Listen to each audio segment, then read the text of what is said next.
Sesibuk apakah sih broker properti itu? Simak terus videonya. Selamat datang di channel Catatan Kaki Adib. Kali ini saya akan mengupas kerjaan seorang broker properti. Seorang broker properti apa sih? Apa sih broker properti? Apa sih broker properti itu? Ada yang bisa jawab? Silahkan komentar dulu. Sebelum kita lanjut, jangan lupa subscribe dulu, biar Anda orang pertama yang selalu tahu informasi tentang dunia properti atau mengupas tentang kerjaan seorang broker properti. Ini kita sudah menunggu calon pembeli sudah hampir 1 jam. Tetap kita tunggu karena ya emang sudah sebagai kewajiban kita menunggu, ya Bang ya. Iya dong, harus itu. Jadi ya inilah peran atau kerja seorang broker properti ya seperti ini. Kita tidak hanya menjual, kita juga harus melayani sama calon pembeli dengan cara ya ketika beliau mau survei lokasi, kita sudah dahulu standby di lokasi. Nah, siapakah yang dikatakan seorang broker properti?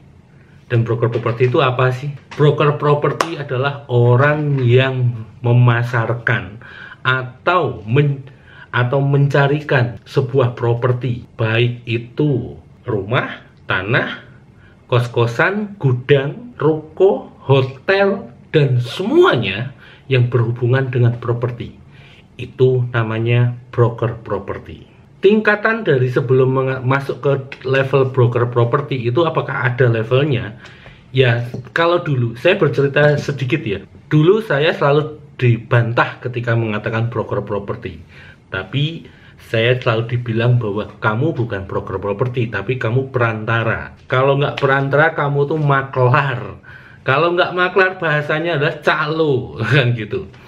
Ya, kata-kata itu harus kita siap untuk menerimanya, bahkan dicibir sama temen-temen, sama orang lain. Apa sih broker properti? Apa sih kue maklar? Apa sih kue perantara? Apa sih kamu calo yang taunya tentang apa sih ngulak badi yang banyak, cari untung yang banyak? Selalu itu. Dulu awal-awal saya selalu mendapatkan cibiran-cibiran seperti itu, dan dari situlah saya akan mencoba untuk membuktikan bahwa seorang perantara, seorang maklar, seorang calo atau apapun bahasanya yang menjual properti atau mencarikan properti adalah memiliki sebuah sistem kerja. Sistem kerja yang bisa kita pertanggungjawabkan, yang sistematis. Dan itu tidak dimiliki oleh orang-orang lain yang tidak mau berkembang. Yang akan saya bahas seperti ini sekarang adalah cara kerjanya seorang broker properti seperti apa. Sistem kerjanya gimana? Yang pertama, ketika kita di posisi penjual, di posisi menjualkan objek, apa yang harus kita persiapkan? Apa yang harus kita lakukan? Contoh, ketika kita disuruh menjualkan rumah, tanah, ruko, hotel, gudang, semuanya ya yang berhubungan dengan properti. Apa yang harus kita lakukan? Yang pertama adalah survei lokasi. Kenapa kita harus ada survei lokasi? Untuk mengetahui kevalidan objek tersebut. Ketika kita sudah tahu objek tersebut bahwa oh ya jelas, jadi kita tahu bentuknya seperti apa, apakah masuk dengan nilai yang akan kita jual itu yang pertama, fungsi dari survei lokasi. Yang kedua, foto lokasi. Kita memfotokan lokasi itu untuk dijual, untuk dipromosikan, untuk diekspos ke publish. Dulu saya foto pakai handphone. Saya dulu pakai handphone yang kalau redup sedikit aja pencahayaannya udah burem-burem. Dan itu saya lakukan. Demi apa? Membuktikan bahwa broker properti memiliki sistem kerja yang sistematis. Saya bertahan dengan prinsip itu. Yang ketiga, kita catat semuanya. Kita catat semuanya, spesifikasi. Ketika kita datang ke lokasi, kita tanyakan kepada pemilik bahwa spesifikasinya seperti apa. Seperti luas tanah, ketika itu rumah berarti luas bangunan, jumlah kamar berapa, kamar mandi berapa, ada apa aja di situ, dan poin-poin lain yang menunjang. Kayak contoh legalitas, kita juga tanyakan apakah sertifikat ada, apakah IMB ada, Itu harus kita tanyakan. Kalau andaikan itu tanah, yang perlu kita tanyakan adalah luas tanah pasti. Yang kedua adalah lebar depan. Kita juga harus belajar menghitung lebar depan, baik itu melalui skala sertifikat ya, gambar skala atau di lapangan. Kalau saya diajari sama teman-teman itu selalu pakai jangkauan kaki. Itu ada berapa? Itu minimal beti-beti lah, beda-beda tipis. Selanjutnya, mintalah fotokopi sertifikat. Kita minta fotokopi sertifikat yang ada biar untuk mendukung proses kita untuk jualan. Ketika ada fotokopi sertifikatnya, kita juga bisa tahu gambar skalanya seperti apa. Mengenai tambahan yang lain seperti PBB, seperti yang lain atau apakah PBB ya. PBB dan fotokopi IMB itu nanti bisa disusulkan. Yang pasti adalah kalau saya selalu minta fotokopi sertifikatnya. Saya nggak pernah harus minta full, nggak perlu. Kalau nggak cukup saya minta via WA aja, gambar skala sama gambar ukur. Itu sudah cukup buat saya. Selanjutnya, pembahasan akad. Ketika kita menjualkan, kita bahas dulu di depan. Akadnya seperti apa? Berapa komisi yang akan saya dapatkan? Kedepannya kita enak untuk menjualkan objek tersebut karena kita sudah tahu, oh ya kita sudah sepakat nih. Dan normalnya adalah 2,5% sampai 5%, tergantung nanti kesepakatan aja. Akad ini tidak bisa dipaksakan, akad ini tidak bisa diputuskan sepihak dan harus kesepakatan dua belah pihak. Ketika oke, lanjut, ketika oke, yaudah, tinggalkan. Cari objek yang lain, yang lebih prospek. Sekarang beralih ketika kita menjadi orang yang dipasrahin untuk mencarikan properti. Itu broker juga loh ya. Jangan mentang-mentang dicarikan sedang mencarikan objek terus dia nggak mau dibilang broker. Saya beberapa kali berpengalaman mendengarkan orang-orang yang dipasrahin untuk mencarikan objek selalu mengatakan saya bukan broker, saya bla bla bla bla bla. Bullshit. Itu sama aja broker. Loh, iya dong. Karena itu sama-sama mau menerima uang dari situ dan sama-sama bekerja. Ingat ya, ketika kita diajak kerjasama sama orang yang sama-sama mencari objek atau bahasa di properti adalah dia A1-nya buyer, ya kita sama-sama bekerja, harus sama-sama bekerja. Jangan sampai cuman sepihak doang. Jangan mau, saya mau pastikan jangan mau. Kita sama-sama bekerja, kita sama-sama berkeringat, kita sama-sama menikmati hasil yang sama. Apa yang harus dilakukan ketika kita menemukan atau kita yang dipasrahi, salah ngomongnya. Ketika kita dipasrahi untuk mencarikan objek, yang perlu ditanya sama buyer adalah pertama, lokasi yang dibidik daerah mana? Yang pertama. Kedua, dana maksimal berapa, sehingga ketika kita sudah tahu lokasi mana, kita nggak melebar. Tuh.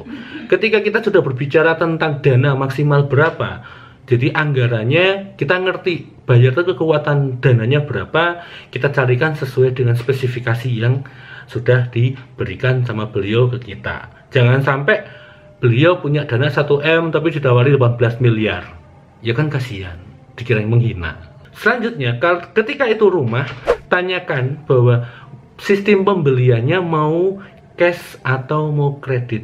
Kalau cash, kita tidak perlu memikirkan apakah rumah itu ada IMP-nya atau tidak. Kalau kredit atau KPR atau apapun, kita harus mencari tahu objek tersebut memiliki IMP atau tidak.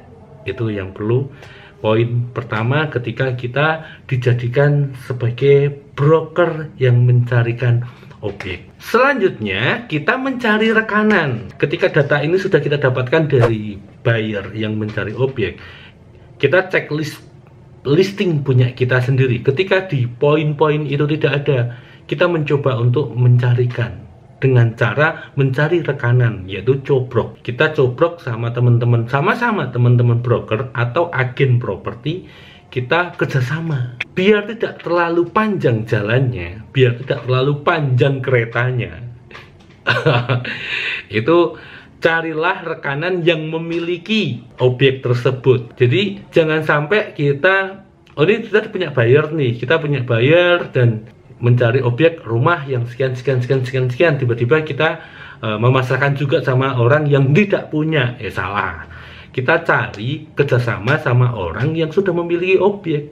Kalau yang belum memiliki objek jangan mau kerjasama sama orang itu. Yang ada nanti makin panjang ceritanya, makin panjang jalannya, makin panjang waktunya, makin sedikit hasilnya. Selanjutnya, ketika kita sudah ketemu sama rekanan atau cobrok yang memiliki objek tersebut, pastinya kita apa yang harus kita lakukan? Yang pertama, kita bikin akad kerjasama sama broker tersebut bahwa objek ini saya tawarkan bayarku ya, atau bayar saya ya. Nanti kita gimana nih sistem komisinya? Itu yang pertama. Akad sesama broker itu perlu kita tanyain. Jangan sampai nanti kita tawarkan bla bla bla gampang giliran deal kita bingung. Gimana ini? Jangan sampai. Yang kedua, baru kita minta data lengkapnya. Data lengkap ya tidak lengkap banget tapi data lengkap untuk objek tersebut. Sehingga calon pembeli yang tadi menawarkan atau tadi meminta tolong sama kita, sama broker yang akan mencarikan itu akan lebih percaya dan yakin bahwa oke, data yang dikasihkan mas ini atau mbak ini atau pak ini itu ternyata valid. Oke, saya mau ini objek, mari kita agendakan. Yang ketiga, ketika sudah mendapatkan data lengkap ya, baru kita poinnya kita tawarkan. Ya tadi saya bilang bahwa ketika data ini lengkap, buyer jadi yakin bahwa kita menawarkan objek itu, bahwa objek itu benar-benar ada. Padahal kita kerjasama sama sesama broker. Disinilah poin yang perlu kita kuatkan di poin-poin akad. Akad itu terus minta data lengkap, baru kita tawarkan.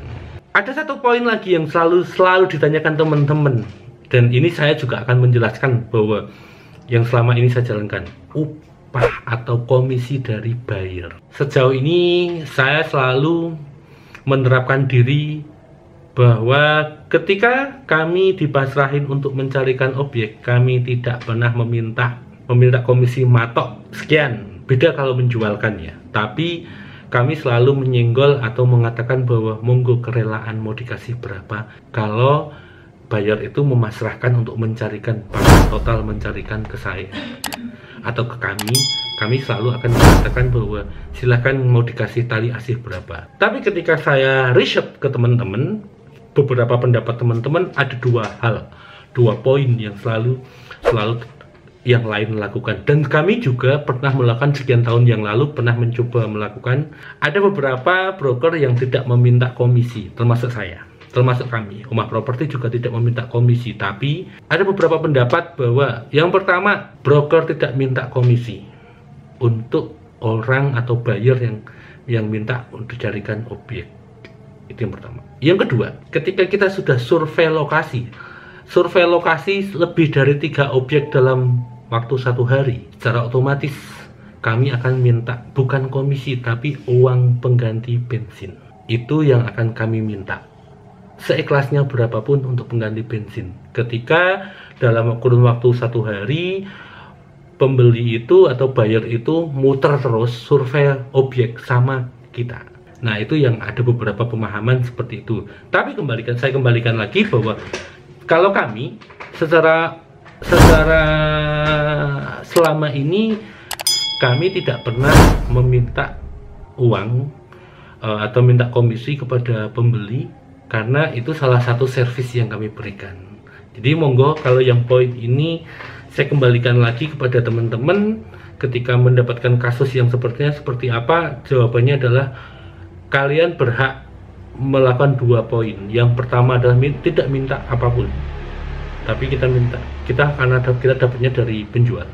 Yang poin kedua adalah minta uang ganti bensin ketika survei, tapi surveinya lebih dari 3 objek dalam waktu 1 hari. Gimana? Apakah seperti itu sudah bisa mengerti bahwa ini loh kinerja properti seperti ini? Nggak cuman ngomong oke aku ngikut, aku gini kayak gini terus dapat uang. Oh no. Semua juga butuh kok. Semua butuh perjuangan, semua butuh keyakinan, semua butuh pergerakan ke bawah. Survei itu juga penting sekali. Jangan jadi seorang broker properti yang hanya jadi jembatan lewat doang, baik itu listing maupun itu pembeli. Saya yakin penghasilannya nggak akan dapat maksimal. Oke, gambarannya seperti itu aja tentang kesibukan seorang broker properti atau sistem kerja seorang broker properti. Jika masih ada yang kurang, silahkan komen di bawah, tambahin. Jika masih ada yang mau ditanyakan, silahkan komentar di kolom komentar. Dan beberapa video ke depan emang saya akan mengupas tentang broker properti. Oke, segitu aja. Terima kasih sudah nonton. Terima kasih yang sudah subscribe. Yang belum subscribe, silahkan subscribe. Jangan lupa klik tombol loncengnya. Saya Dipman. See you next. Bye.